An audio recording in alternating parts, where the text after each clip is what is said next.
Wayne and I discovered Powell River on a camping trip. And on a fluke, we rented a little tin boat, came up the lake, and saw our first float cabin.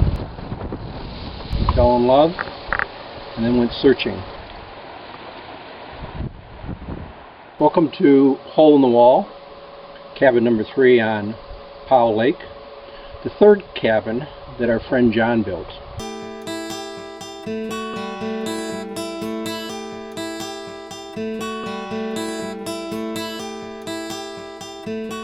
It's constructed on a cedar log float. Cedar logs are very large as well as very buoyant in the water, and they tend not to waterlog too fast over time. In fact, our log float originally was a helicopter landing pad for a local logging company. John tore the logs apart, put them back together, and built our cabin.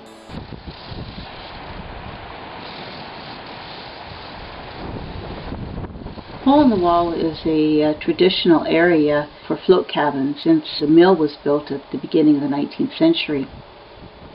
Because of our steep granite walls, glacial cut, it's very hard to find flat land to build on. Plus, the logging was very transient, going from place to place. So the logical solution was to build their homes and their workshops on floats and tow them everywhere they went. Wayne and I paid $30,000 for our cabin in 2001.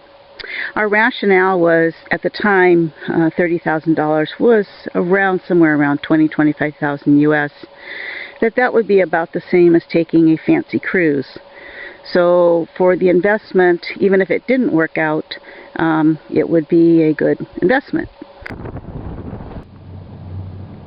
When we first bought our cabin, one of the first things I wanted to do was to have a garden. But as you can see, floating on a lake makes that a bit challenging. This is my float garden. What we did was build a strong cedar log float, and then on top of it build a deck and 4 raised beds. So now you can see that I have a vegetable garden. I can grow things like asparagus, carrots, potatoes, tomatoes, just about anything you can grow in a regular garden on shore. Living off the grid in a 675 square foot water access only float cabin is a bit unique, but for Wayne and I, it's perfect. As for solar power, you can see there's panels everywhere. Some of them individual, some of them meant to power the cabin in general. Take a look over here. That's the Gemini, my writer's retreat. I go in there with my little laptop, and I got a power panel to charge my battery, my laptop. And when I'm not in there writing books, we could hook that up to the main grid. Come on around here, and I'll show you the grid. This is the control center. It doesn't look like much, a bunch of switches that I don't understand, but we can change the power from my writer's retreat, the Gemini, to the cabin. We use 2 6-volt golf cart batteries hooked together in series to provide a 12-volt battery, and then in parallel with other sets of 2 to give you as much energy as you'd need off the grid. It's important to keep the weight off the float. So we have a floating woodshed for those long winter months.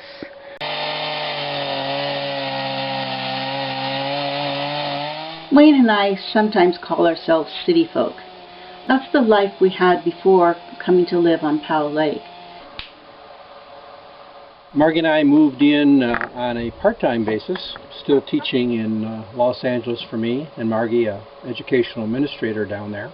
And then in 2005, I scooted from school on an early retirement in order to live here for the rest of my life. That's how much I like it. In addition to heat, our wood stove helps provide us with power generation through our thermoelectric generator. This is an experimental model that gives us a trickle charge on our batteries in the winter.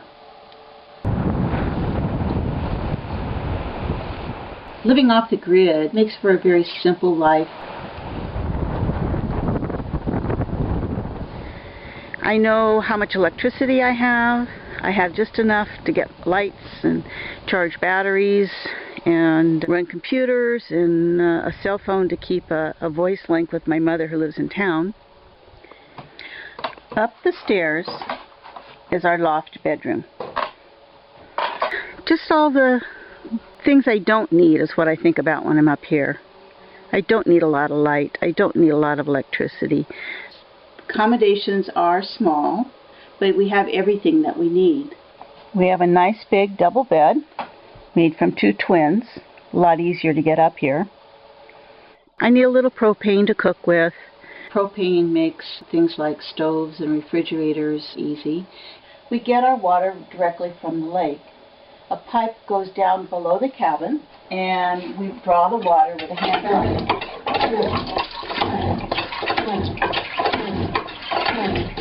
As much water as you need.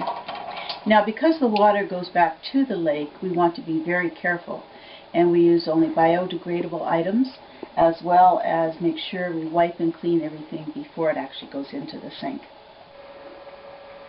Our newest room is a bathroom. Earlier this year, we decided to replace our outhouse with an in-house composting toilet. At the top is the toilet. At the bottom is the compost bin. Inside the toilet is looking down into the composting section, and it's a drum. When you are done using the toilet, you just add a scoop of mulch to help the composting process. Pull out the handle and give it about 6 rotations.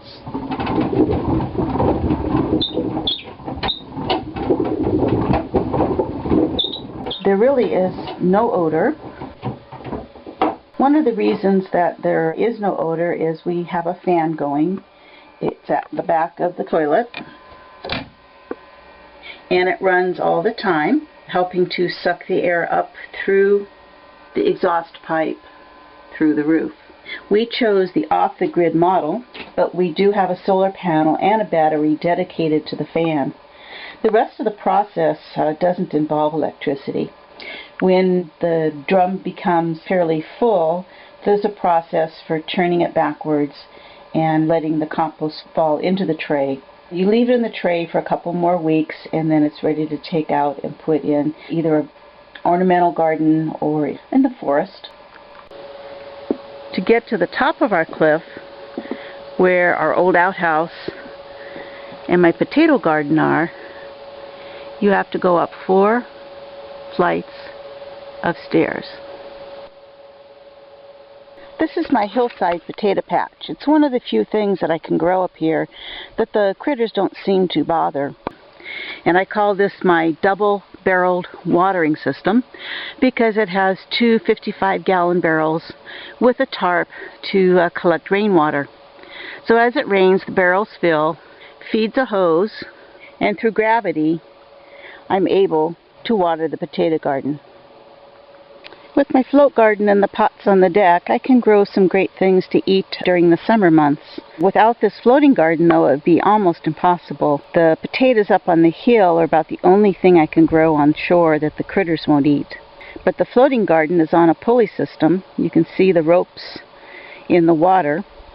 So when I'm not working on it, I can pull it out to that boom well away from any land critters. The only thing I have to really worry about there are the Canada geese, who have been known to stop by for a mid-morning snack. You can see my solar panel there that runs my water pump to water the garden, so that I can water my garden with a hose just like I was in town. Wayne does work. He's an author. And I also write. I'm a consultant that writes grants for a school district. So we find that we can mix our lifestyle here up off the grid with a business that matches the kinds of time that we want to have. As an author, what better place to write? Look what we don't have. I don't see any internet. I don't see any TV. I don't see the distractions that you have wherever you go in life. So that's what makes writing, I think, so unique at a remote location. Kind of like on Walden Pond. Well, here's on Powell Lake. You do need the internet occasionally, but it sits there in town, a boat ride away. In the winter, we're pretty remote. It's really peaceful. There's a lot of beauty in all the different seasons. But most people don't. They wait for the summer months, and Satellite technology. they even bring their television, their internet with them with satellite technology. And that's something we've chosen not to do. Radio serves its purpose.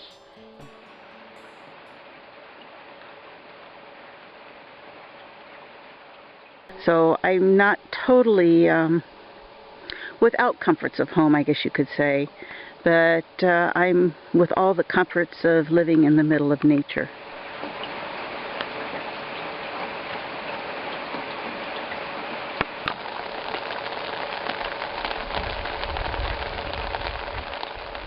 When we're in the city, we find we don't really enjoy the seasons and enjoy the weather as much as we do up here.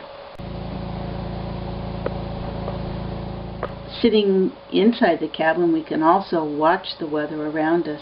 Looking through our glass door, it's like looking through a picture window into a television set that's always changing. Clouds passing by, rain pelting on the lake. There's nothing better than a warm fire on a winter day watching the storm outside.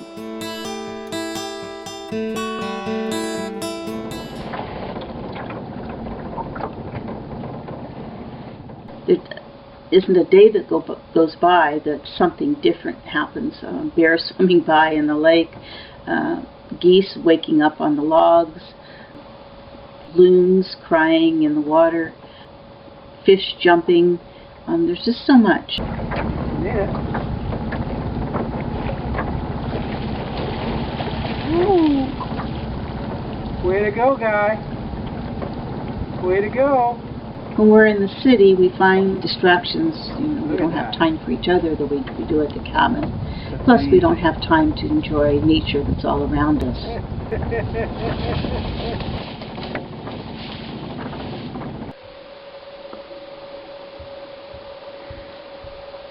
There's so many things that we can do in the outdoors that living in a small cabin doesn't seem to be small at all.